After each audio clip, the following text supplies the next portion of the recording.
I'm Rose, and I'm 26 years old. My entire family laughed when the lawyer read my grandfather's will. While my cousins inherited millions in cash and real estate, all I got was a plane ticket to Monaco and a note that said, "Trust the journey." They literally pointed at me and snickered like I was some kind of joke. My cousin Brad actually said, "Looks like Grandpa finally figured out who the disappointment was." Even my own parents couldn't hide their smirks. 26 years of being the family workhorse, and this was my reward apparently. Because nothing says fair inheritance quite like giving the hardest worker a vacation voucher while everyone else gets actual money, right? But here's the thing about underestimating someone who's spent her entire life being overlooked. I smiled, took that ticket, and decided to see what the old man was really up to. Where are you watching from today? Drop your location in the comments below and hit that like and subscribe button if you've ever felt completely dismissed by your own family. You'll definitely want to stick around for what happened next. Let me back up to show you exactly how I ended up in that lawyer's office, watching my relatives divide millions while I clutched a boarding pass like some consolation prize. Growing up, I was always the odd one out. While my cousins got designer clothes and private tutors, I got hand-me-downs and lectures about being grateful. My parents, David and Linda Thompson, spent most of their energy making sure I knew I wasn't special. Rose needs to learn the value of hard work, they'd say, while my cousin Stephanie got a brand new car for her 16th birthday. Funny how character building only applied to one kid in the family. But Grandpa Charles was different. He owned Thompson Industries, this company that was apparently much bigger than any of us realized. He was stern with everyone else, but with me, he'd actually listen when I talked. When I was 18, he offered me a job at one of his regional offices. "You've got something the others don't," he said cryptically. "Work ethic." So I worked. I started in customer service, then moved to accounts, then project management. For 8 years, I climbed that corporate ladder while my cousins partied through college on trust funds. My family called it role-playing office. They had no idea I was actually building something valuable while they were busy spending money they hadn't earned. Grandpa kept his work life separate from family life, which I respected. At family gatherings, he treated all of us grandkids equally. No special attention, no obvious favoritism. But at work, he'd occasionally call me into his office to discuss business strategy or get my perspective on operational improvements. I figured he valued my input because I was one of the few family members who actually understood the business. Looking back, I realize he was testing me. Every challenge he gave me, every responsibility he trusted me with, every time he asked my opinion, it was all evaluation. Not that I knew that at the time. I just thought I was lucky to have a boss who actually cared about my professional development. The day he died, I was devastated. Not because of money or inheritance expectations.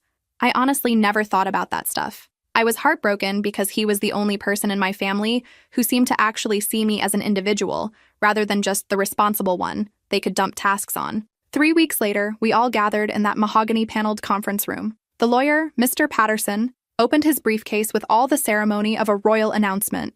My aunts and uncles sat forward eagerly.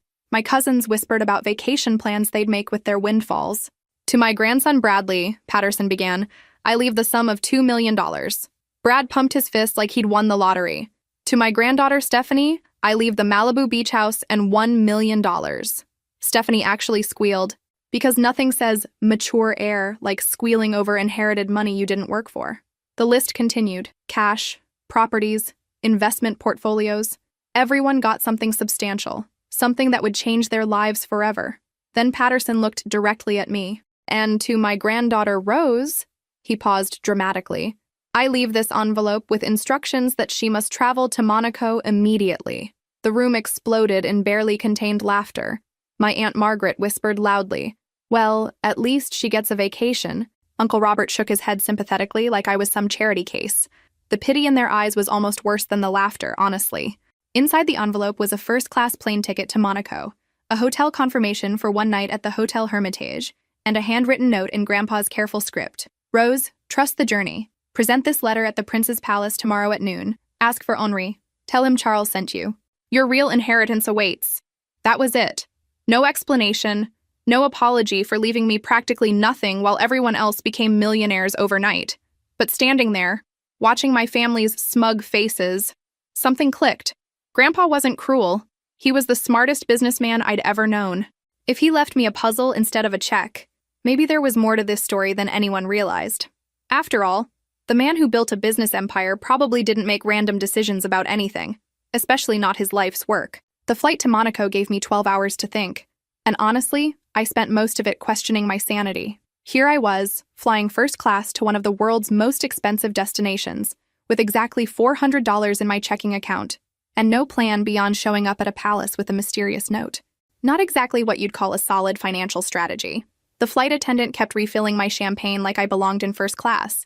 If only she knew I was probably about to become homeless when I got back to Chicago, since I'd quit my job to take this trip. Because nothing says responsible adult like quitting your job to chase a treasure hunt your dead grandfather might have left you, right? Monaco from the airplane window looked like a toy city someone had built along the Mediterranean. Impossibly blue water, white yachts that looked like floating mansions, and buildings stacked up the hillside like expensive jewelry boxes. I pressed my face to the window like a kid at Christmas, trying to process that I was actually here. The Hotel Hermitage was the kind of place I'd only seen in movies. Marble floors, crystal chandeliers, and staff who moved with the precision of ballet dancers.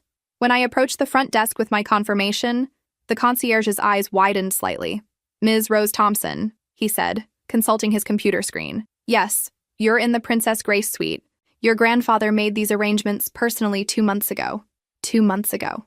Grandpa had been planning this before he got really sick, before any of us knew he was dying. This wasn't some last-minute decision or consolation prize. This was deliberate, calculated, planned. My suite was bigger than my entire apartment back home. Floor-to-ceiling windows overlooked the harbor, where yachts worth more than most people's houses bobbed gently in the evening sun. A bottle of Dom Perignon sat chilling on ice, with a card that simply read, "For courage, love, Grandpa." I poured myself a glass and stood on the balcony trying to make sense of everything.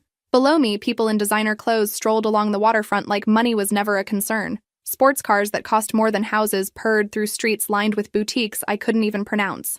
This was clearly a world Grandpa had access to, despite 8 years of working for him and never knowing he moved in these circles. How had he kept this part of his life completely separate from everything we knew about him? The man was apparently a master of compartmentalization. My phone buzzed with texts from home. Brad had already posted Instagram stories from his new Porsche, because of course he'd bought a car before the check even cleared. Stephanie was shopping for beach houses. My parents had sent a single message: "Have fun in Monaco. Try not to spend too much." As if I had anything to spend. That night I barely slept. Every time I closed my eyes, I heard Grandpa's voice from our last conversation. I'd stopped by his hospital room after everyone else had left, and he'd grabbed my hand with surprising strength. "Rose," he'd whispered, "promise me something. Anything, Grandpa. Don't let them make you small. You're stronger than you know." At the time, I thought he was just being sweet, maybe a little delirious from the medication. Now, staring out at the Monaco harbor at 3 a.m, I wondered if he'd been giving me very specific instructions. Morning came with Mediterranean sunshine streaming through silk curtains. I'd brought exactly one nice outfit for whatever this palace meeting would entail. A navy blue dress I'd bought for business presentations, paired with the good shoes I saved for special occasions. Looking at myself in the ornate mirror, I looked professional but definitely not like someone who belonged in a prince's palace. Then again, maybe that was exactly who Grandpa wanted them to meet. The taxi ride to the prince's palace took 10 minutes through streets that looked like movie sets. Everything was spotless, expensive, and impossibly beautiful. The driver, an older man with kind eyes, kept glancing at me in the rearview mirror. "First time in Monaco?" he asked in accented English. "Yes, and probably my last," I admitted. "I'm here on family business." He smiled knowingly. Monaco has a way of surprising people. What seems like an ending often becomes a beginning. The palace loomed ahead, all towers and flags and centuries of European history. Tourists clustered around the entrance, taking photos and buying souvenirs. I felt completely ridiculous walking up to the guard with my grandfather's note, but I'd come this far. What's the worst that could happen? They'd laugh at me? Wouldn't be the first time this week. "Excuse me," I said to the uniformed guard. "I'm looking for someone named Henri. Charles Thompson sent me." The guard's expression immediately changed. He spoke rapidly into a radio, then gestured for me to follow him away from the tourist entrance. We walked through a side gate into what looked like a private courtyard, away from cameras and crowds. A man in an expensive suit appeared within minutes. Tall, elegant, with silver hair and the kind of posture that suggested he was used to being important. "Ms. Thompson," he said, extending his hand. "I am Henri Dubois, private secretary to His Serene Highness. Your grandfather spoke of you often. Please follow me." And just like that, I went from tourist with a crazy story to VIP guest being escorted through a palace. Sometimes life really is stranger than fiction. Following Henri through marble corridors lined with centuries-old portraits felt surreal. This wasn't some tourist tour. This was the real palace, where actual royalty lived and conducted business. My grandmother's voice echoed in my head. Rose, stop dreaming so big. Know your place. Well, apparently my place was walking through a prince's palace in Monaco, though I still had no idea why. Henry moved with the confident stride of someone who belonged here completely. We passed rooms with furniture that probably cost more than I'd made in my entire career, art that I recognized from history books, and windows offering glimpses of the Mediterranean that looked like paintings themselves. Your grandfather, Henry said as we walked, was a valued partner of the principality for many years. His business expertise was legendary, but his discretion was even more valuable. Business partner? Discretion? I knew Grandpa was successful, but the way Henri spoke made him sound like some international business mogul instead of the owner of a mid-sized company from Chicago. We stopped at ornate double doors guarded by men in ceremonial uniform. Henry knocked once, then opened them without waiting for a response. Your Serene Highness, Henry announced. Ms. Rose Thompson has arrived. The room beyond was an office, but the kind of office that belonged in a museum. Behind an antique desk sat a man probably in his 40s, dressed in a perfectly tailored suit. He stood as I entered, and I suddenly realized I had no idea how to address actual royalty. Your Highness, I said, attempting something that might pass for a curtsy. I'm not really sure why I'm here. Because when in doubt, honesty seemed like the safest policy. He smiled warmly, which immediately put me at ease. Please, call me Albert. And you're here because your grandfather was one of the finest men I've ever known. His death was a tremendous loss. Albert gestured for me to sit in an ornate chair across from his desk. Henry remained standing nearby, like this conversation was somehow important enough to witness officially. Ms. Thompson, Albert continued, what did you know about your grandfather's business dealings outside of Thompson Industries? I shook my head honestly. Nothing, really. I worked for him at a regional office in Chicago. I handled client accounts and project management. I knew he traveled frequently for business, but he never discussed details with any of us. Because apparently, keeping your family in the dark about your secret billionaire lifestyle was just another Tuesday for Grandpa. Albert and Henry exchanged a look that suggested they'd expected this answer. Charles was a very private man, Albert said carefully. He believed in keeping business and family separate for very good reasons. However, he also believed in recognizing true worth when he found it. He opened a folder on his desk and pulled out what looked like legal documents. 4 years ago, your grandfather approached our government with a unique investment opportunity. Monaco's economy, while strong, needed diversification beyond traditional banking and tourism. Charles proposed developing a network of luxury hospitality venues that would attract a different caliber of international business. I nodded, though I had no idea where this was going. That sounds like something he'd be interested in. Indeed. However, the venture required more than just financial investment. It required someone with operational expertise, someone who understood both the hospitality industry and the unique requirements of our clientele. Albert slid a photograph across the desk. It showed a stunning resort complex built into the hillside overlooking the harbor. Modern architecture blended seamlessly with traditional Mediterranean design, surrounded by gardens that looked like something from a fairy tale. The Château de Monaco, Albert said. The flagship property of what became a very successful partnership between your grandfather and our principality. The photo was beautiful, but I still didn't understand why I was looking at it. Charles didn't just invest money, Albert continued. He spent considerable time here over the past 4 years, personally overseeing development, staff training, service protocols, and integration with our existing tourism infrastructure. Henry stepped forward slightly. What His Serene Highness is explaining is that your grandfather built something extraordinary here. Albert opened another folder, this one much thicker. The partnership expanded to include 3 additional properties over the following years. The Château de Monaco became the anchor for what is now known as the Monaco Crown Collection. He said it like I should recognize the name, but it meant nothing to me. I'm sorry, I said, feeling increasingly lost. I still don't understand what this has to do with me. Albert smiled, but this time there was something almost mischievous in his expression. Ms. Thompson, your grandfather didn't leave you a vacation to Monaco. He left you controlling ownership of the Monaco Crown Collection. The room went completely silent, except for the sound of my heart hammering against my ribs. I'm sorry, what? My voice came out as barely a whisper. Henry produced documents from his briefcase. 4 luxury resort properties, each with exclusive amenities and international clientele. Combined annual revenue last year exceeded 400 million euros. 400 million, with an M. I stared at them like they were speaking a foreign language. Because honestly, at this point they might as well have been. That's impossible, I said weakly. My family inherited millions. I got a plane ticket. Your family inherited what Charles wanted them to inherit from his American assets, Albert said gently. You inherited what you earned through 4 years of proving yourself capable of stewardship rather than consumption. The documents Henri placed in front of me had my name on them. Rose Thompson, majority owner of the Monaco Crown Collection. Signatures, official seals, dates going back over a year. He planned this while he was still healthy, I said, my voice still barely functioning. Charles knew the difference between giving someone money and giving someone responsibility, Albert confirmed. He spent years ensuring you had the skills and character necessary for this role. I looked up from the papers, my mind reeling. But why? Why me? Why not Brad or Stephanie or literally anyone else in my family? Albert leaned back in his chair, studying me carefully. How many 18-year-olds do you know who would choose to work instead of accepting handouts? How many people spend 8 years learning a business from the ground up without any guarantee of reward? I just needed a job, I protested. You could have quit any time, Henri added. You could have demanded explanations when your grandfather traveled without you, or complained about being excluded from high-level meetings. But you didn't. You trusted his judgment and focused on excellence. The magnitude of what they were telling me slowly began to sink in. I wasn't just inheriting money or property. I was inheriting a business empire worth more than my entire family's combined inheritance, multiplied by about 20. And apparently I'd been training for this job for 8 years without knowing it. This is insane, I whispered. This, Albert said with a grin, is just the beginning. Albert stood and walked to the windows, overlooking the harbor. Would you like to see your properties, Ms. Thompson?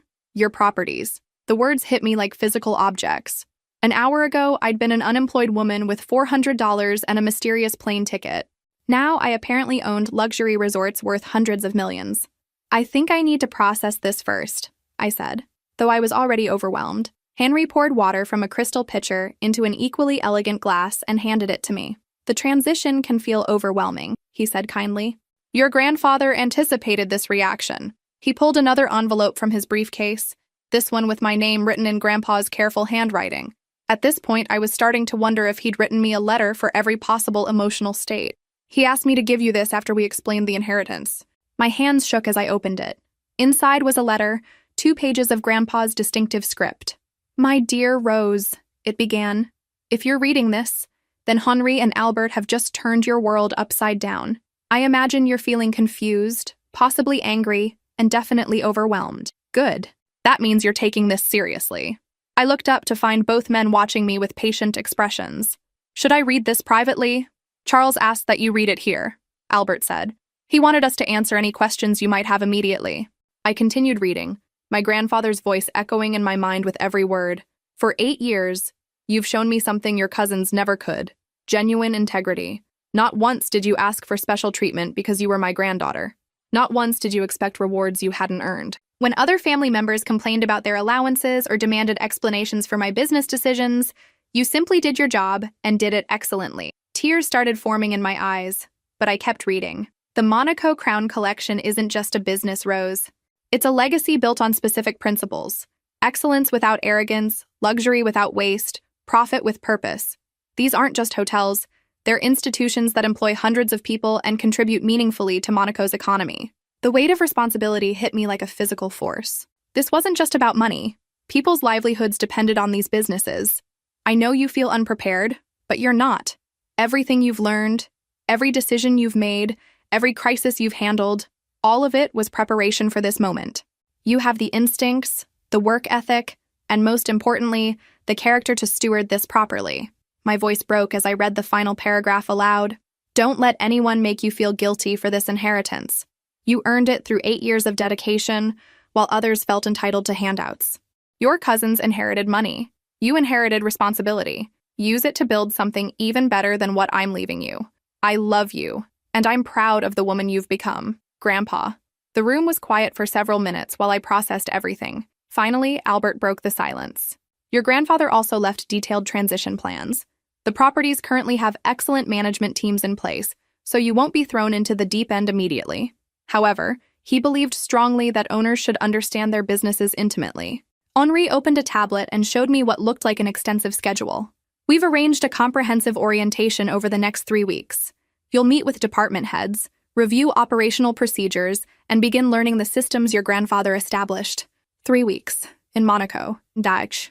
learning to run a business empire worth hundreds of millions, because apparently my life had turned into some kind of fever dream. What if I can't do it? I asked, voicing the fear that was consuming me. What if I mess this up? Albert smiled. Charles anticipated that question too. He established a board of advisors, including myself and Henri, to provide guidance during your first year. You won't be navigating this alone. Also, Henri added, the properties are profitable and well managed. You're not inheriting problems, you're inheriting success. Your job is to maintain and build upon what's already working. Albert walked back to his desk and pulled out one final folder. However, there is one immediate decision you need to make. Inside the folder were business proposals and partnership agreements from several international hotel groups. Your grandfather passed away before finalizing these expansion opportunities, Albert explained. Several companies have expressed interest in joint ventures. These decisions will require your approval as majority owner. I stared at the documents, feeling completely out of my depth. I don't know anything about international business deals. You know more than you think, Henri said confidently, and you have excellent advisors. But first, perhaps you'd like to see exactly what you've inherited? 30 minutes later, we were in a sleek black car winding through Monaco's pristine streets. Albert sat beside me, pointing out landmarks, while Henri made phone calls in French, presumably arranging my property tours. The first stop, Albert said as we pulled up to the most beautiful hotel I'd ever seen, is the Chateau de Monaco, your flagship property. The building rose from manicured gardens like something from a dream, modern elegance blended with classic Mediterranean architecture, every detail designed to suggest both luxury and comfort. Guests in designer clothes moved through the lobby, while staff attended to their every need with choreographed precision. A woman in an impeccable suit approached our car as we arrived. Ms. Thompson, she said with a warm smile, I'm Catherine Moreau, general manager of the chateau. Your grandfather spoke of you often. Welcome home. Welcome home. The words sent chills down my spine. This impossible, beautiful place was apparently mine now. Well, mine and whoever those international partners were. But still. As we walked through the lobby, Catherine began explaining the business. We maintain a 92% occupancy rate year-round. Our clientele includes business leaders, celebrities, and dignitaries who value discretion as much as luxury. Each suite is designed to serve as a private retreat while providing access to Monaco's business and social opportunities. She led us to the restaurant where the chef was personally preparing what looked like art on plates worth more than my monthly rent had been. Our culinary program has earned 2 Michelin stars. Reservations are typically booked 3 months in advance. Everything was perfect. Too perfect. This couldn't possibly be real. Catherine, I said, stopping in the middle of the marble-floored lobby, can I ask you something honestly? Of course. Do you think I can actually do this? Run all of this? Catherine studied my face for a moment, then smiled with genuine warmth. Ms. Thompson, your grandfather was the most discerning man I've ever met. If he believed you were ready, then you're ready. But more importantly, you don't have to do it alone. Every person working here wants these properties to succeed. By evening, we toured 2 more properties, the Monaco Bay Resort, which featured an exclusive casino and spa, and Hotel Royale, a boutique property that catered to business travelers who expected perfection in every detail. Each location was flawless. Each management team was professional and welcoming. Each financial report showed consistent profitability that made my head spin. Sitting in my suite that night, surrounded by documents and business plans, I called the one person who might help me process everything that had happened. Emma, I said when my college roommate answered, you're not going to believe what just happened to me. Rose, it's 2 a.m. here. Are you okay? Emma's voice was thick with sleep and concern. I was standing on my suite's balcony, looking out at yachts that cost more than most people made in a lifetime, trying to figure out how to explain that I'd apparently become the owner of a luxury hotel empire overnight. Emma, I need you to promise me something. What I'm about to tell you is going to sound completely insane, but I need you to just listen and not hang up on me. Okay, now you're scaring me. What's going on? Remember how my family laughed when I inherited just a plane ticket to Monaco while everyone else got millions? I took a deep breath. Well, turns out the plane ticket wasn't my whole inheritance. I just spent the day touring luxury resorts that I apparently own. Silence. Then, Rose, honey, are you having some kind of breakdown? Because if you are, I can fly out there. I couldn't blame her for skepticism. 24 hours ago, I would have reacted the same way. I'm not having a breakdown. I spent today meeting with the Prince of Monaco and learning that Grandpa secretly built a hotel empire here over the past 4 years. I have a general manager named Catherine who keeps calling me Ms. Thompson like I'm some kind of business executive. The Prince of Monaco? Rose, this sounds like a really elaborate fantasy. Emma, I'm going to text you some photos. Just look at them and tell me what you think. I sent her pictures I'd taken throughout the day. The chateau's lobby, the casino at Monaco Bay, the view from Hotel Royale's penthouse suite. Then I sent the one that would convince her. A selfie of me with Albert in his palace office, both of us smiling while holding the inheritance documents. My phone rang within 30 seconds. Oh my God, Rose, oh my God. That's really you with an actual prince? And those hotels are actually yours? According to approximately 50 legal documents, yes. Along with a management team that apparently thinks I know what I'm doing. Which was hilarious, considering I'd been unemployed 12 hours ago. I explained everything Albert and Henry had told me, about Grandpa's secret partnership with Monaco, about the 8 years of testing my character, about inheriting responsibility instead of just money. So your family is going to lose their minds when they find out, Emma said when I finished. That's what I'm afraid of. They already think I'm the family disappointment. When they learn I inherited more than all of them combined, they're going to go absolutely nuclear. Who cares? Rose, you just inherited a business empire worth hundreds of millions. You can afford not to care what they think anymore. She was right. But old habits die hard. I'd spent 26 years seeking approval from people who saw me as an afterthought. The idea of suddenly having more power than all of them combined felt surreal. The next morning, Catherine arrived at my suite with what she called orientation materials. It turned out to be a comprehensive education in running hospitality businesses. Your grandfather believed in understanding every aspect of the operation, she explained, spreading financial reports across the dining table. These numbers represent years of careful work, but they're also your starting point. The numbers were impressive but manageable. The chateau alone generated about 120 million euros in annual revenue. The other properties brought in another 150 million combined. Profitable, but not the insane billions my family would probably imagine. How much of this do I actually need to understand immediately? I asked, feeling overwhelmed by spreadsheets full of data. Less than you think, Catherine said reassuringly. Each property has department heads who handle day-to-day operations. Your role is strategic oversight and major decision-making. However, your grandfather insisted that owners should understand their businesses intimately. We spent the morning reviewing operational procedures, staff management, guest relations, financial controls, regulatory compliance. Each system was precisely designed and efficiently managed. Catherine, can I ask you something? How did my grandfather handle all this while still running Thompson Industries back home? She smiled. He transitioned Thompson Industries to his management team about 2 years ago and focused primarily on the Monaco properties. He spent approximately 4 months per year here, personally overseeing everything. 4 months per year, for 2 years. While my family thought he was taking occasional business trips, he'd been essentially living a double life in Monaco. Did he ever mention plans for succession? Before he got sick, I mean? Catherine's expression became thoughtful. He spoke often about finding the right person to continue the work. Someone with integrity, work ethic, and genuine care for excellence. He never mentioned it would be family until about 18 months ago. What changed 18 months ago? He received reports about your performance managing some challenging client situations in Chicago. Apparently, you'd implemented solutions that impressed him greatly. He said you approached problems the way he did. Methodically, ethically, with focus on long-term success. I remembered those projects. Difficult clients, complex logistics, systems that needed complete overhauls. It had been challenging work, but satisfying to solve problems systematically. That afternoon, Henri took me to meet with the Monaco Bay Resort's management team. The casino operations were particularly complex, involving not just gaming, but high-end entertainment, exclusive dining, and VIP services for international clientele. Marcus Webb, the casino director, explained their approach. We're not just running games of chance, he said. We're providing sophisticated entertainment for people who have unlimited options. Our success depends on creating experiences they can't find anywhere else. The VIP lounge looked like something from a James Bond film. Private gaming rooms where business deals were conducted alongside card games, exclusive dining areas where celebrities could eat without being photographed, and service standards that anticipated needs before guests expressed them.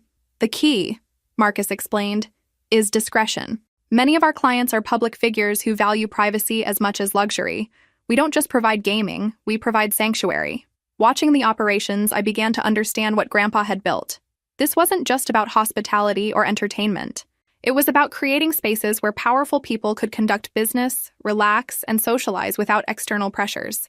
Ms. Thompson, Marcus said as we concluded the tour, your grandfather often said that true luxury isn't about showing off wealth. It's about providing genuine comfort and peace of mind. That philosophy guides everything we do here. That evening, I sat in my suite reviewing everything I'd learned, trying to process the magnitude of what I'd inherited.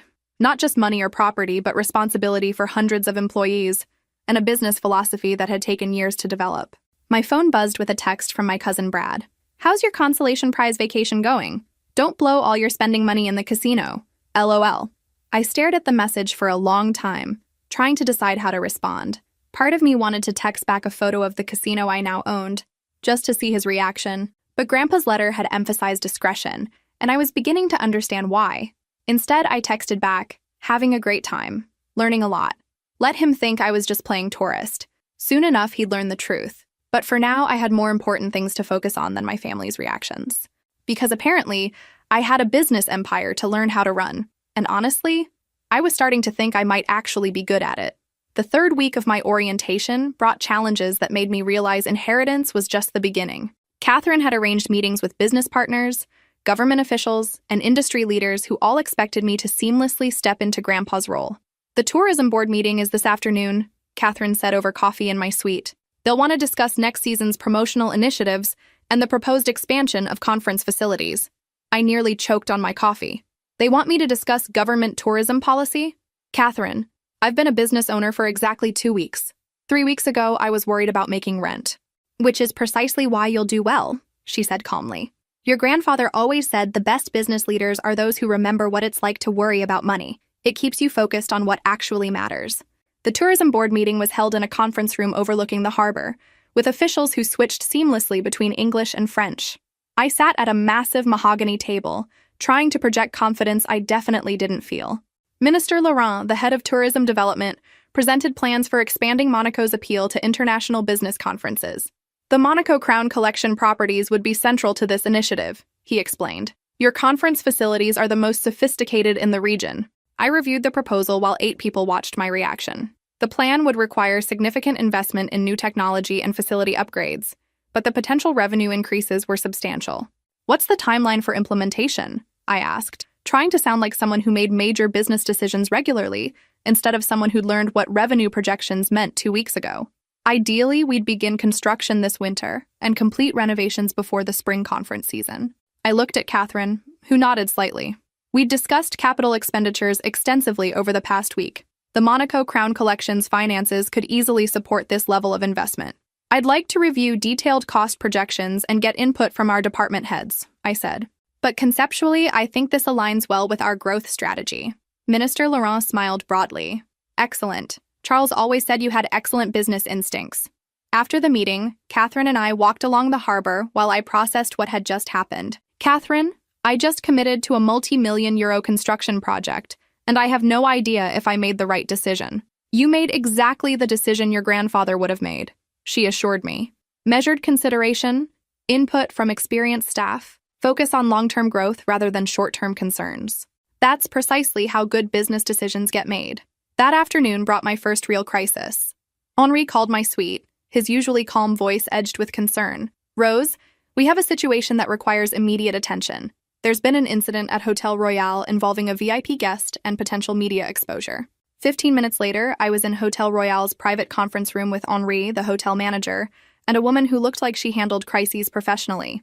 "Ms. Thompson," the hotel manager explained, "one of our long-term guests, a prominent European businessman, had what appears to be a medical emergency in his suite last night. He's fine, but there were circumstances that could create complications if media learns about them." I was starting to understand the implications. "You're saying someone important was in a potentially compromising situation at my hotel?" "Potentially," Henri said carefully. "We've maintained complete discretion, but if media learns about the incident, it could create significant problems both for our guest and for our reputation." The crisis manager, Nicole, presented our options. "We can continue maintaining silence and hope nothing leaks. We can proactively contact the guest's representatives to coordinate our response.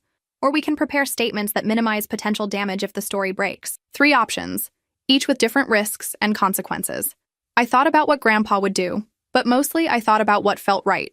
What's our obligation to protect the guest's privacy versus our obligation to protect the hotel's reputation and our staff? I asked. "Your grandfather always prioritized discretion," Henri said. "VIP guests trusted him to protect their privacy absolutely. But if maintaining that discretion puts our staff at legal risk or damages our credibility long-term, that's a different calculation," Nicole added.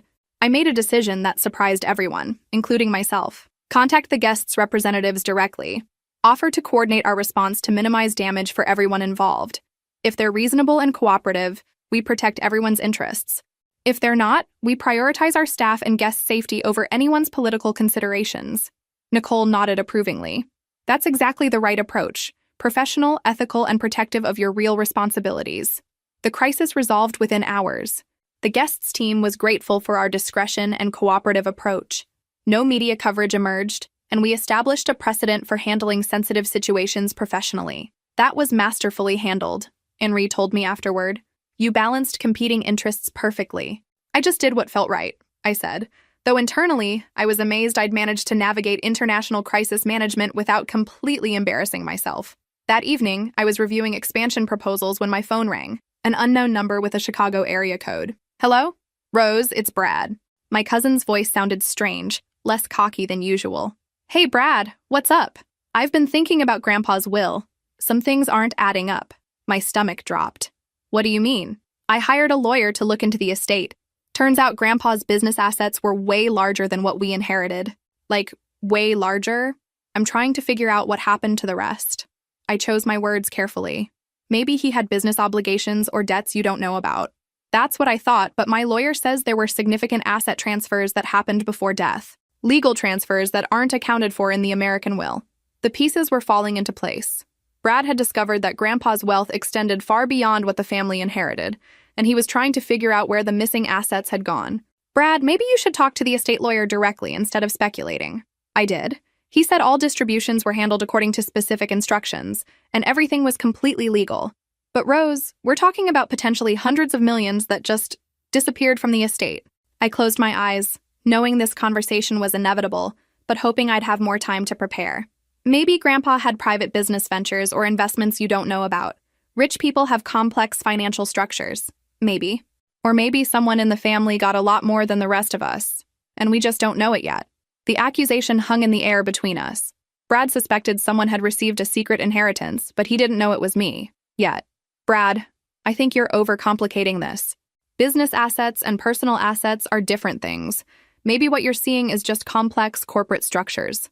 You're probably right, he said, but his tone suggested he wasn't convinced. I just want to make sure everything was fair, you know? Fair. The irony was overwhelming. My family's definition of fair had never included treating me as an equal, but now they were concerned about equitable distribution of an inheritance they'd mocked me for not receiving. I'm sure everything was handled properly, I said. Grandpa always did things by the book. After we hung up, I sat on my balcony, looking out at the harbor where expensive yachts bobbed gently in the evening breeze.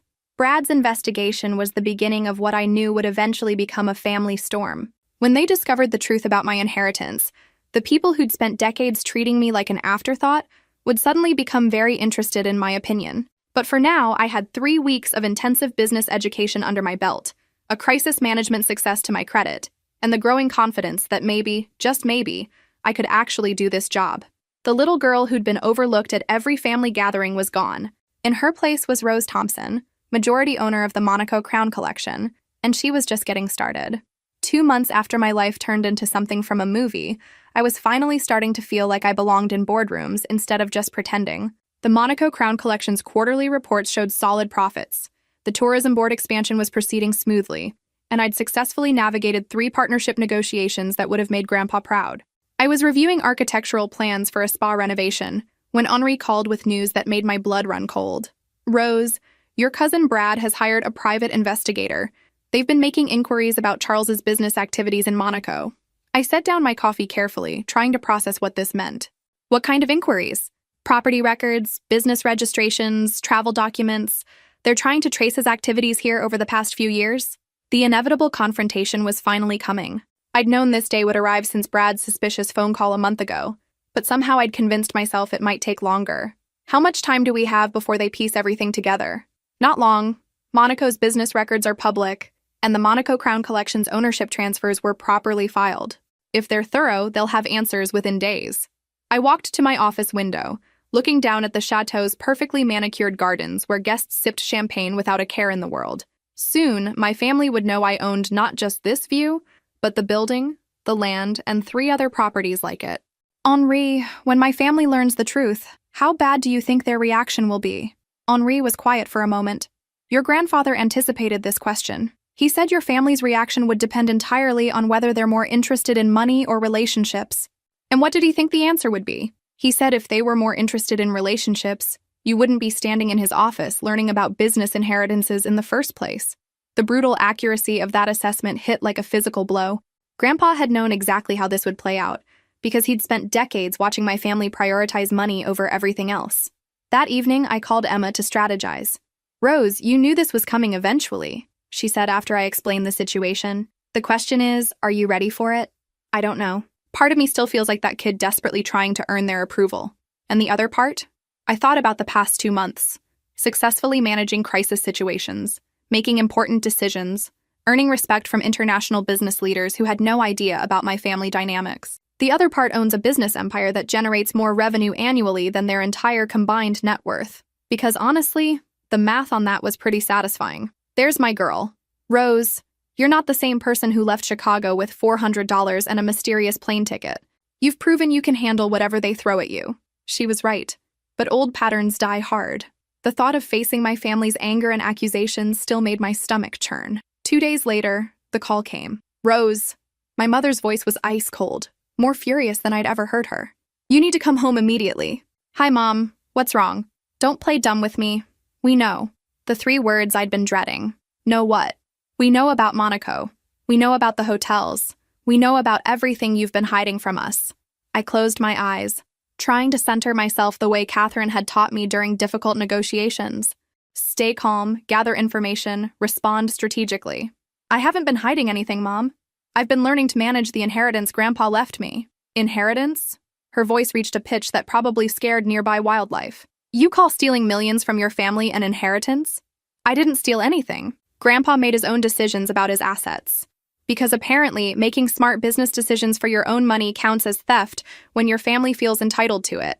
Assets that should have been distributed equally among his grandchildren, not hoarded by one selfish girl who manipulated a dying old man." The accusation was so far from reality, it was almost funny. Manipulated?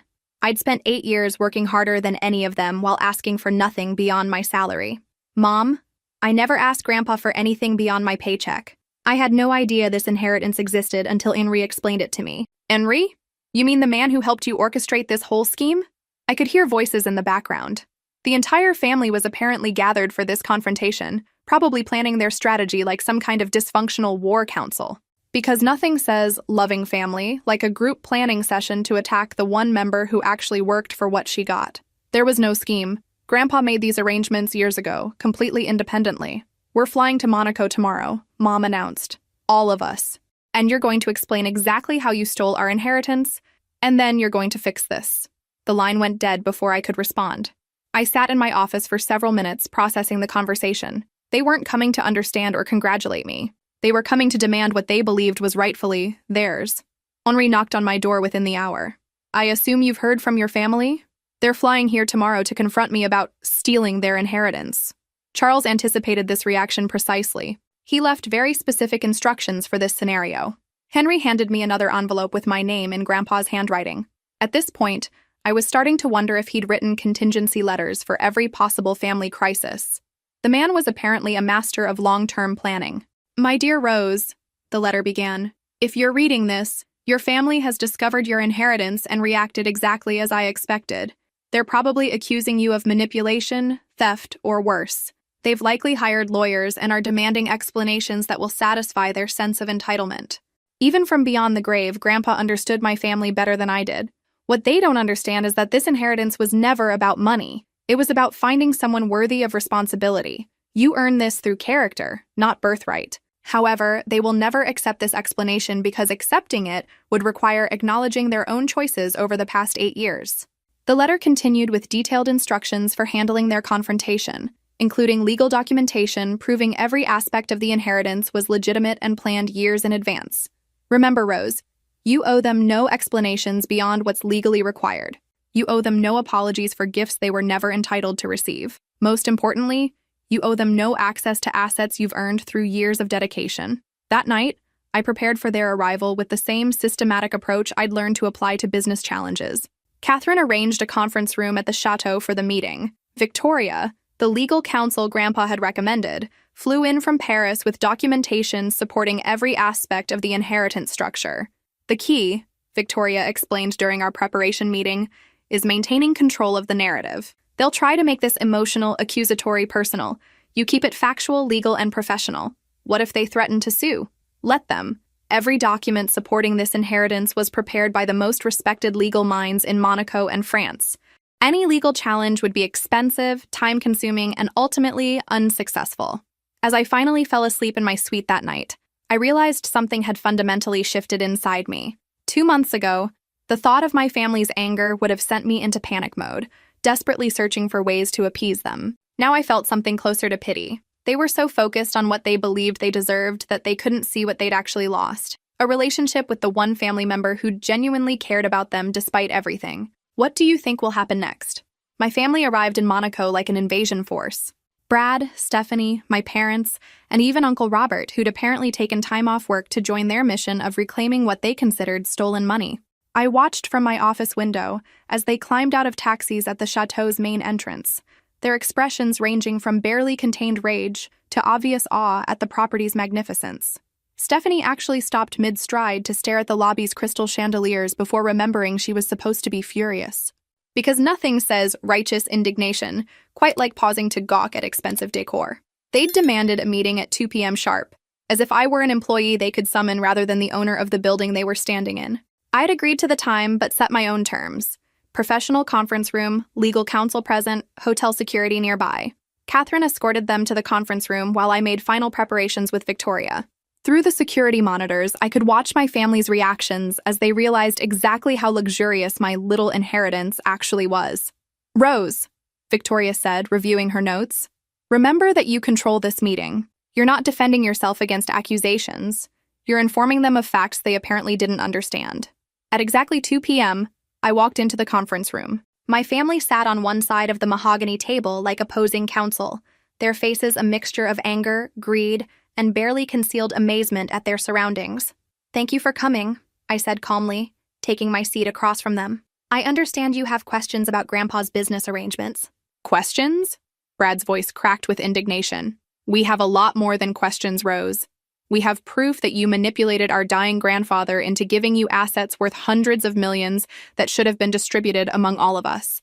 I slid copies of the inheritance documents across the table. "These papers detail exactly how Grandpa's assets were distributed. Everything was handled according to his explicit instructions, prepared years before his death." Mom picked up the documents, her hands shaking with rage. "This says you inherited business assets worth over 400 million euros.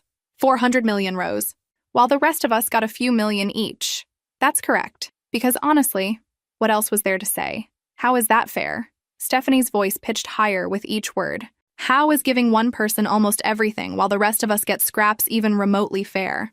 I looked around the table at faces I'd known my entire life, people who'd never once considered whether their treatment of me had been fair.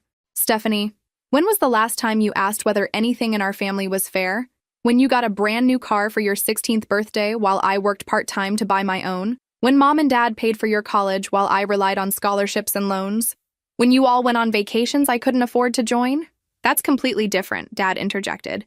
"That was parenting. This is inheritance." "Is it? Because from where I'm sitting, this looks like Grandpa applying the same principles you did. Rewards based on effort and character rather than just existing and expecting handouts." Uncle Robert leaned forward aggressively. "You're trying to tell us you deserve more than everyone else combined? I'm telling you that Grandpa made his own decisions about his own assets.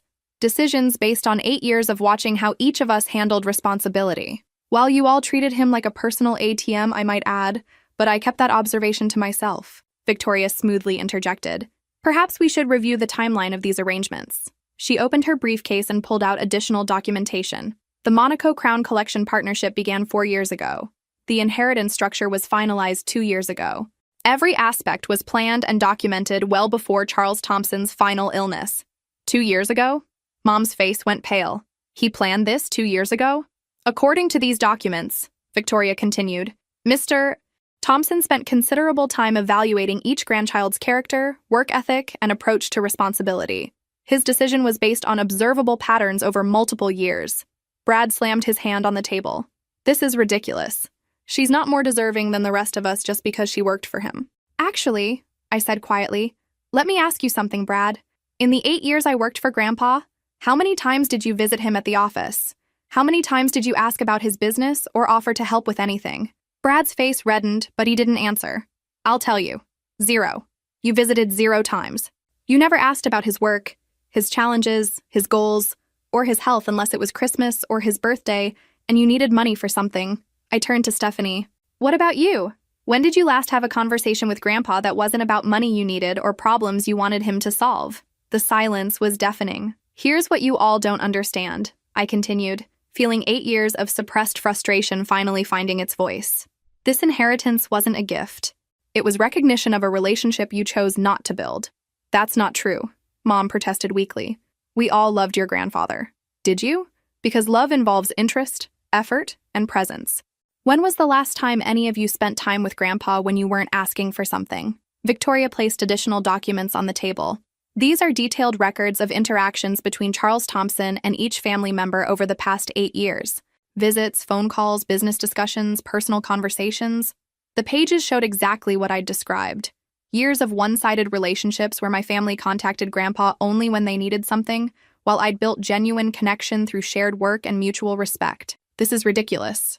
Uncle Robert stood up abruptly. We're not going to sit here and be lectured by someone who stole our inheritance through manipulation. Uncle Robert, I said calmly, if you believe any laws were broken, you're welcome to pursue legal action. However, you should know that every aspect of this inheritance has been reviewed by Monaco's financial oversight authorities, French legal experts, and international business law specialists. Victoria nodded. Any legal challenge would be expensive, time-consuming, and ultimately unsuccessful. These transfers were made between living parties, properly documented, and completely legal under both Monaco and international law. Are you threatening us? Dad asked. I'm informing you of facts. You can choose to accept them and focus on your own substantial inheritances, or you can spend years and hundreds of thousands of dollars on legal fees fighting a case you cannot win. The room fell quiet except for the sound of papers rustling as my family reviewed documents that proved everything I'd told them. Finally, Brad looked up from the paperwork. So what happens now? You just keep everything while we get nothing? You got exactly what Grandpa intended you to have. Several $1,000,000 each, which most people would consider life-changing wealth. But not hundreds of millions, Stephanie said bitterly. No, not hundreds of millions. Because hundreds of millions come with responsibility you've never demonstrated any interest in accepting. Mom gathered the documents with sharp, angry movements. This isn't over, Rose. Family should stick together, and what you've done is selfish and cruel. I felt a strange sense of clarity as she spoke. Mom, you're absolutely right that family should stick together. I spent 26 years hoping you'd remember that. They left without another word, their anger filling the conference room like smoke even after they were gone. Victoria began organizing her papers. That went exactly as expected. They'll likely consult with lawyers back home, but no competent attorney will take this case. How can you be so sure? Because your grandfather was exceptionally thorough. Every document was prepared by the best legal minds available. Every decision was documented with clear rationale, and every potential challenge was anticipated and addressed. That evening, I sat on the chateau's terrace, watching the sunset paint Monaco's harbor in shades of gold and pink. Catherine had arranged a quiet dinner to help me decompress from the family confrontation. How do you feel? She asked, pouring wine into crystal glasses. Honestly, relieved. I spent weeks dreading this moment, but it wasn't as terrible as I'd imagined. Sometimes anticipating conflict is worse than the conflict itself. What surprised me most was realizing I wasn't angry at them. I felt sorry for them. Catherine raised her glass. That's the difference between maturity and resentment. Your grandfather would be proud. 2 weeks after my family's confrontational visit, I learned they hadn't given up as easily as I'd hoped. Henry called while I was reviewing plans for the spa renovation, his voice carrying news that made my stomach drop. Rose, your family has retained a law firm in Chicago. They're preparing to challenge the inheritance on multiple grounds. I set down my pen carefully. What grounds? Undue influence, potential fraud, and something called constructive trust. Their strategy appears to be throwing every possible legal theory at the wall and hoping something sticks. Victoria arrived from Paris that afternoon with a briefcase full of counter-strategies and reassurances. We met in my office while summer rain drummed against the windows, creating a cozy atmosphere that felt completely at odds with the legal warfare being planned against me. The good news, Victoria said, spreading documents across my coffee table, is that we anticipated exactly these challenges. Your grandfather was almost paranoid about protecting this inheritance from family disputes. She pulled out a thick folder labeled Succession Planning, Family Litigation Contingencies. Charles had medical evaluations performed annually for his final 3 years, specifically documenting his mental clarity and decision-making capacity. We have video recordings of him explaining his reasoning, made 18 months before his death when he was clearly competent. I picked up one of the medical reports. He really thought of everything, more than you know. He also documented every interaction with family members, every request for money, every instance where relatives showed more interest in his wealth than his well-being. Victoria opened her laptop and showed me a spreadsheet that made my heart sink.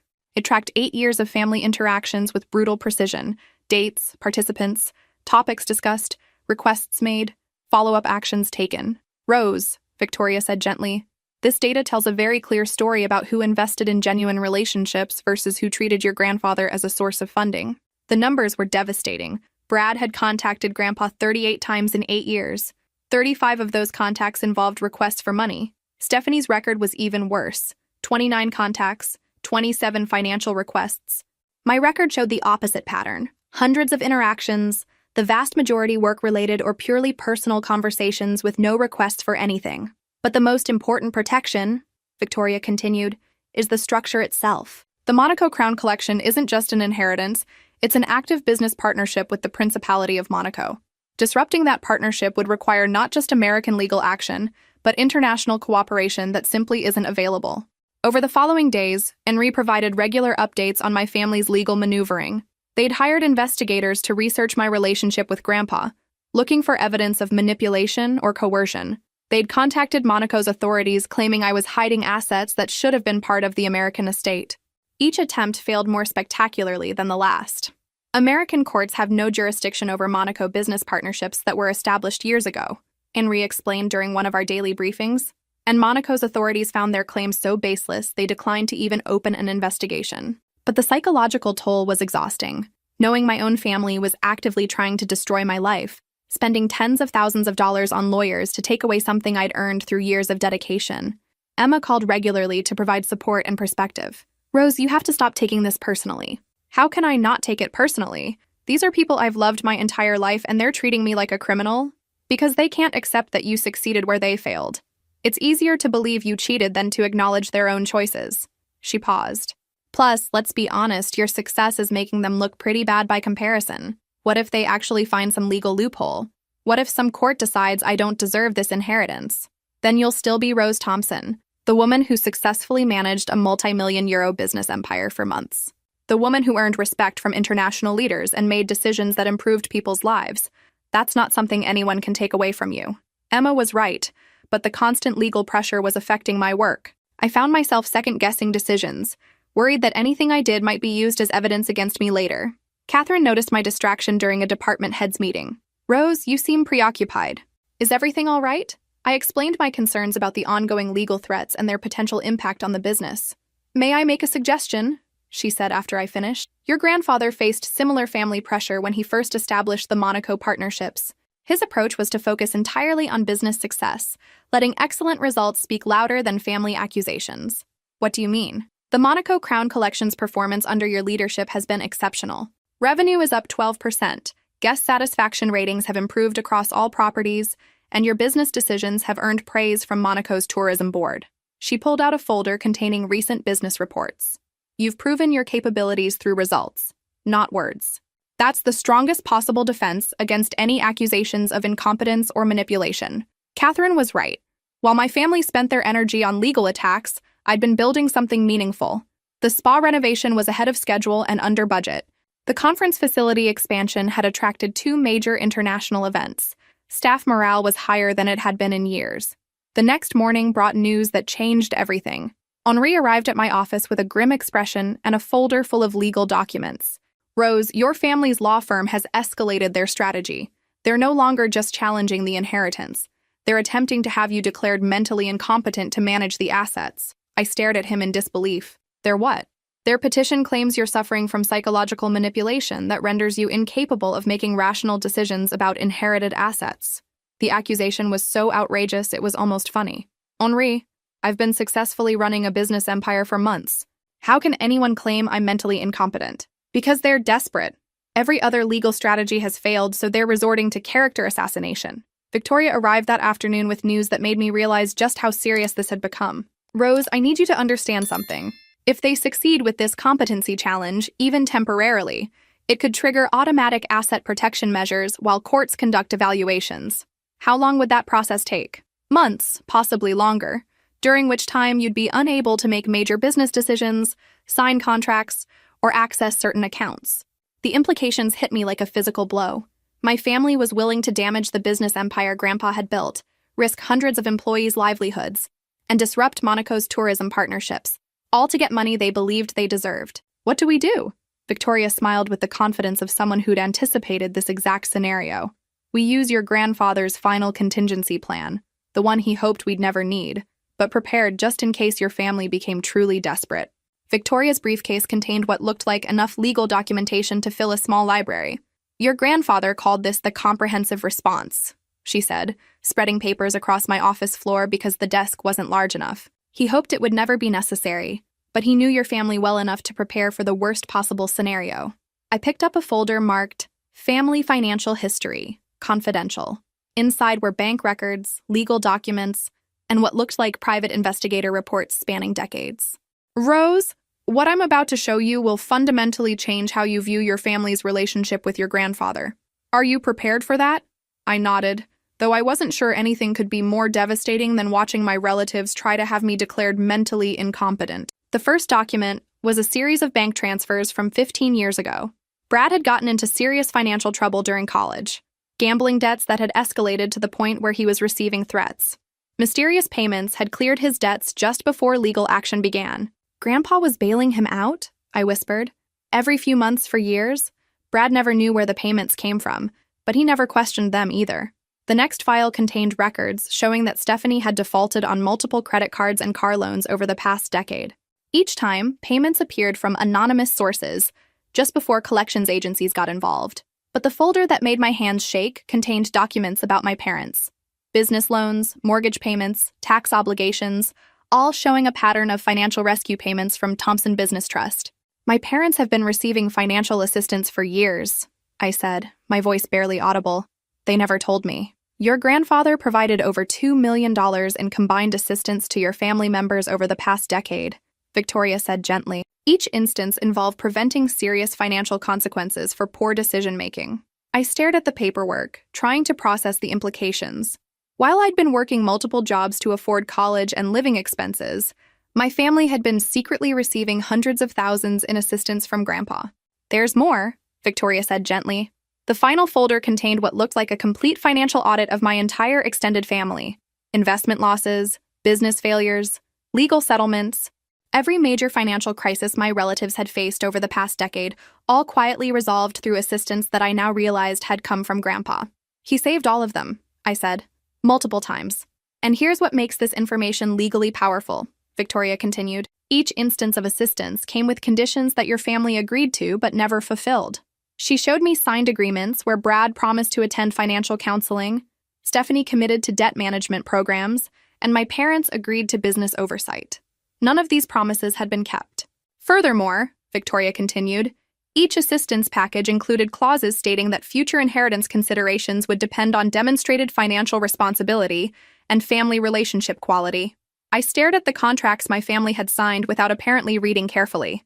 They agreed to conditions that would affect their inheritances, conditions they violated repeatedly. Legally speaking, they disqualified themselves from larger inheritance claims through their own documented actions. My phone buzzed with a text from Brad. Our lawyers say you can't hide behind international law forever. We'll get what's rightfully ours. I showed the message to Victoria, who laughed. Perfect timing. This documentation will not only defeat their claims, but potentially expose them to sanctions for frivolous litigation based on false statements. That evening, Henri arranged a strategy session with Victoria and Monaco's legal representatives. The conference room overlooked the harbor where luxury yachts were lit up like floating palaces. The plan, Victoria explained, is simple but devastating. We present evidence that Rose has successfully managed substantial business operations while her family has consistently demonstrated financial irresponsibility, requiring repeated intervention. What about the mental competency claims? I asked. We have medical evaluations, psychological assessments, business performance reviews, and testimony from international leaders who've worked with you. Their case will collapse within hours. Monaco's chief legal counsel, a distinguished man named Philippe, added his perspective. More importantly, their attempts to interfere with Monaco-based business partnerships through American legal action constitute a serious breach of international business protocol.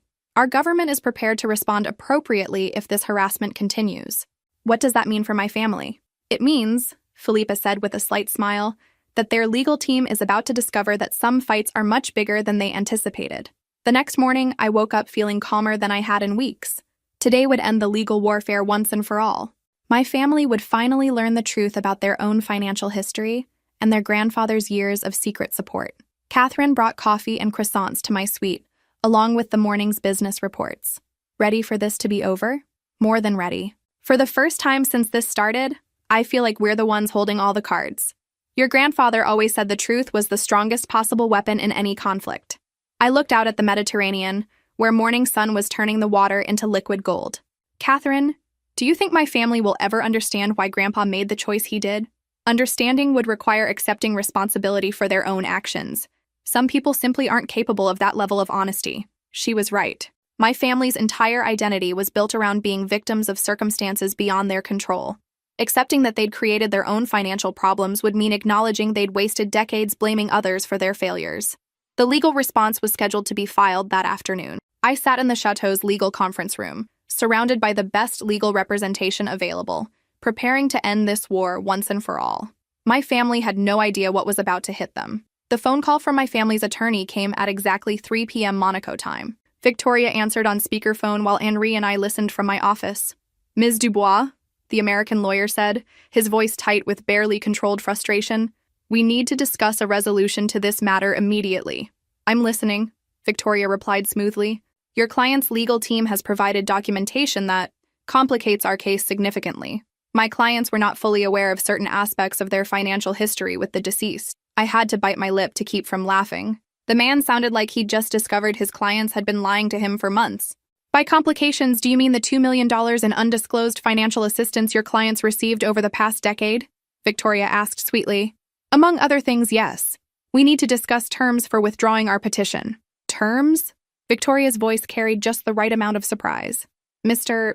Patterson, your clients have spent months making false accusations against my client, hired investigators to harass Monaco business partners, and attempted to interfere with international business relationships. Why would we negotiate terms for them to stop breaking the law? The silence on the other end was deafening. Furthermore, Victoria continued, Monaco's government has formally noted their attempts to disrupt legitimate business partnerships. Any future legal actions will be viewed as harassment of international business relationships. What exactly are you asking for? The lawyer finally said. Complete withdrawal of all legal actions with prejudice, meaning they cannot be refiled. Public acknowledgement that all inheritance transfers were legal and appropriate. And reimbursement of legal fees incurred defending against frivolous litigation. The legal fees alone are over 100,000 euros, he protested. Then your clients should have considered that before filing baseless lawsuits. Henri interjected quietly. Another long pause. I need to discuss this with my clients. You have 24 hours, Victoria said. After that, Monaco's government will file formal complaints with international business authorities and will countersue for harassment and defamation. The call ended in silence. Victoria closed her briefcase with satisfaction. That went better than expected. They'll withdraw everything by tomorrow afternoon. Is it really over? Completely. They have no choice. The documentation of their financial assistance makes their competency claims absurd, and international law protects your business interests absolutely. That evening, I received a call I hadn't expected. Rose? It's Mom. Her voice sounded different, smaller, defeated. Hi, Mom. How are you? We're dropping the lawsuit, she said without preamble. The lawyers say we don't have a case. I waited for the real reason she was calling. Rose, we didn't know about your grandfather helping us over the years. We thought we'd handled our problems ourselves. Did you? I asked gently. A long silence. No, I guess we didn't. Mom, Grandpa loved all of you. That's why he helped when you needed it. But he also understood the difference between helping someone temporarily and enabling them permanently. Is that why he chose you? Because you never needed help? He chose me because I earned it. The same way you could have if you'd been interested in building a relationship with him instead of just receiving benefits from one. We miss him, she said quietly. I know, I miss him too. But he's not really gone, Mom. He built something that helps people, creates jobs, contributes to communities. That's the kind of legacy that lasts. Are you happy with your new life? I looked out at the harbor where lights were beginning to twinkle like stars reflected in the water. I'm exactly where I'm supposed to be. Brad wanted me to ask. He's having financial difficulties again. There it was.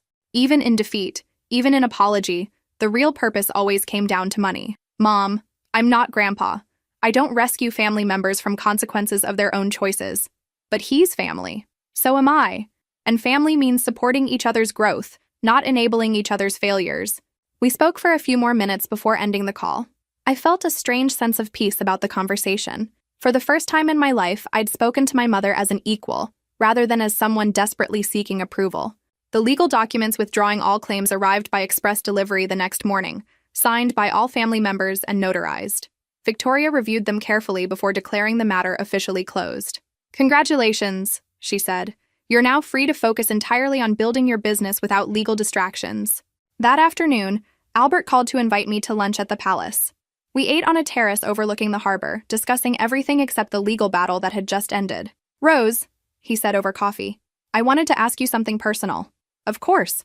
How do you feel about what you've accomplished here? Not just the business success, but the personal journey." I thought about his question while watching tourists take photos in the gardens below.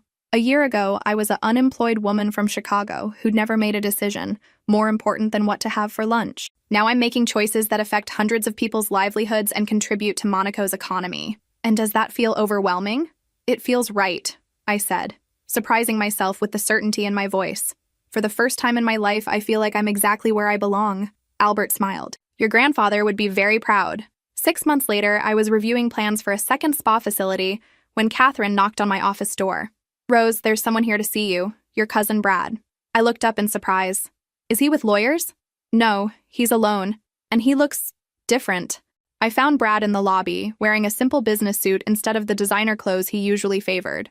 He looked tired, older, and genuinely humble for the first time since we were children. "Rose," he said, standing awkwardly near the reception desk. "Thank you for seeing me. What can I do for you, Brad?" "I came to apologize. For everything. The lawsuit, the accusations, the way we've treated you your whole life." I studied his face, looking for signs of manipulation or hidden agenda. For once, he seemed completely genuine. "I appreciate that," I said carefully. "I also came to ask, not for money," he added quickly, "but for advice. My life is kind of a mess, and I realized that you're the only person in our family who's actually built something meaningful." For the first time since this whole journey began, I felt genuine sympathy for my cousin. "What kind of advice are you looking for? How do you do it? How do you make decisions that matter? How do you build something instead of just existing?" I thought about his question while looking around the lobby where staff moved with purpose and guests relaxed in luxury that contributed to something larger than itself. "Brad, the first step is accepting responsibility for your own choices. Everything else builds from there." We talked for an hour about work, purpose, and the difference between earning something and expecting it. When he left, he seemed genuinely thoughtful rather than just disappointed that I hadn't offered him money. That evening, I sat on my balcony watching the sunset paint the harbor in familiar shades of gold and pink. Tomorrow, I'd attend meetings with potential partners from 3 different countries.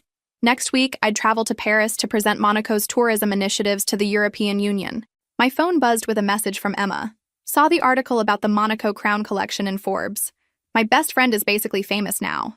I smiled, thinking about how far I'd come from the uncertain woman who'd stumbled through her first palace meeting a year ago. Now, I made decisions that influenced international business, managed partnerships with world leaders, and built something meaningful with my own hands.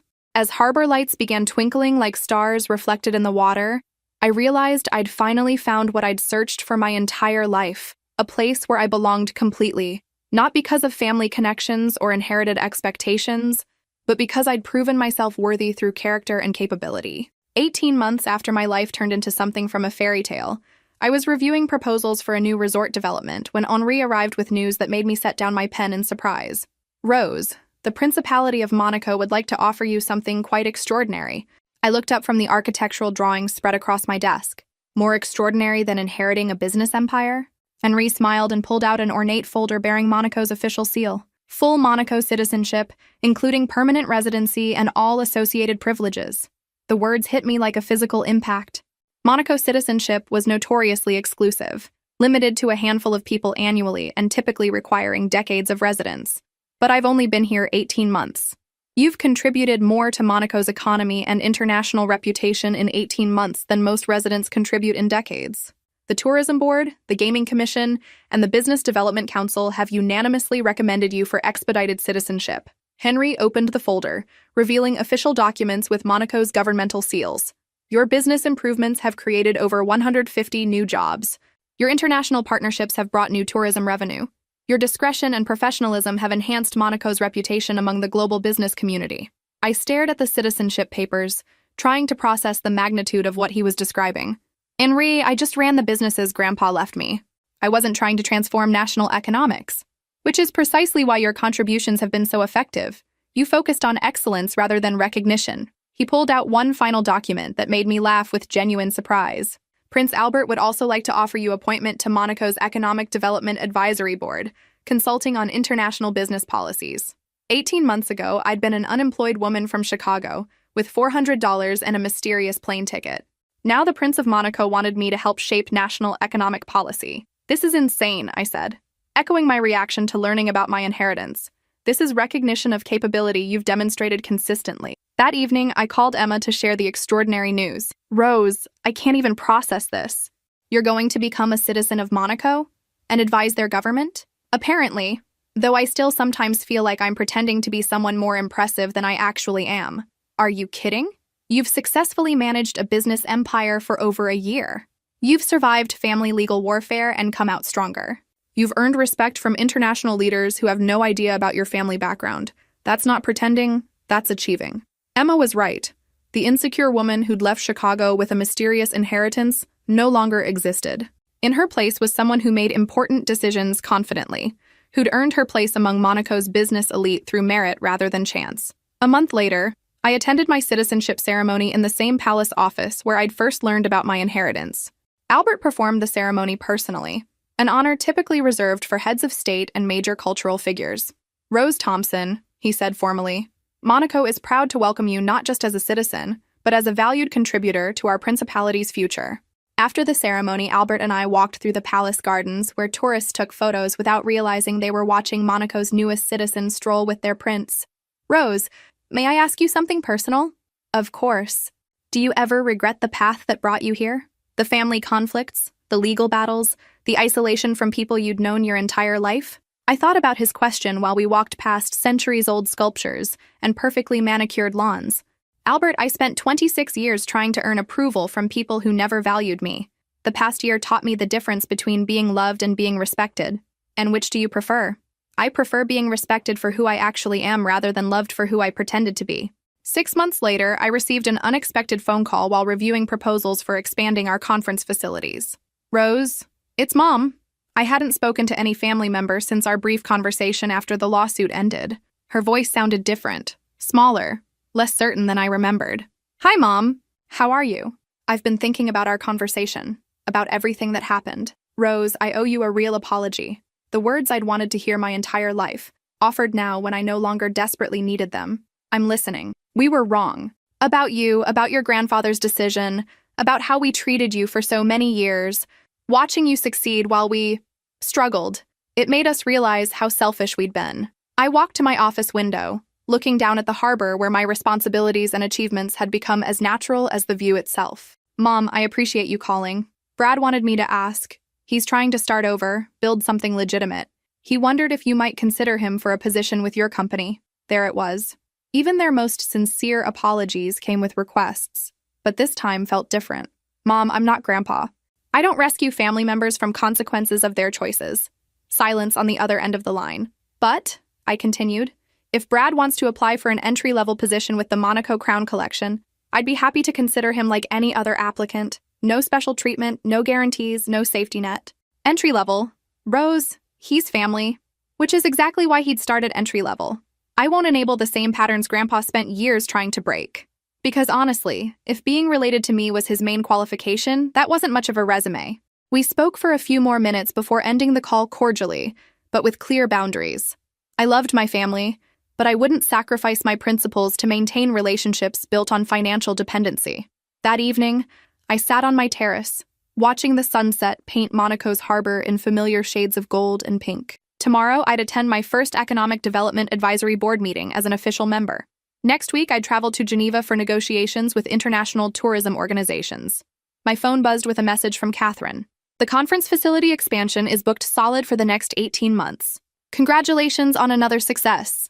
I smiled, thinking about how far I'd come from the uncertain woman who'd stumbled through her first business meeting 2 years ago. Now I made decisions that influenced Monaco's economy, managed partnerships with world leaders, and built something meaningful that contributed to hundreds of people's livelihoods. As harbor lights began twinkling like stars reflected in the water, I realized I'd finally found something I'd searched for my entire life, a place where I belonged completely, not because of family connections or inherited expectations, but because I'd proven myself worthy through character and capability. The girl who'd been overlooked at every family gathering was gone. In her place was Rose Thompson, Monaco citizen, business leader, and government advisor. Someone who'd discovered that the best inheritance isn't money. It's the opportunity to prove what you're really capable of achieving when people believe in your potential instead of your problems. If this story resonated with you, make sure to like and subscribe for more stories of people who discovered their true worth despite everyone around them saying otherwise. Sometimes the most valuable thing you can inherit is the chance to show the world who you really are when you're finally given the opportunity to shine.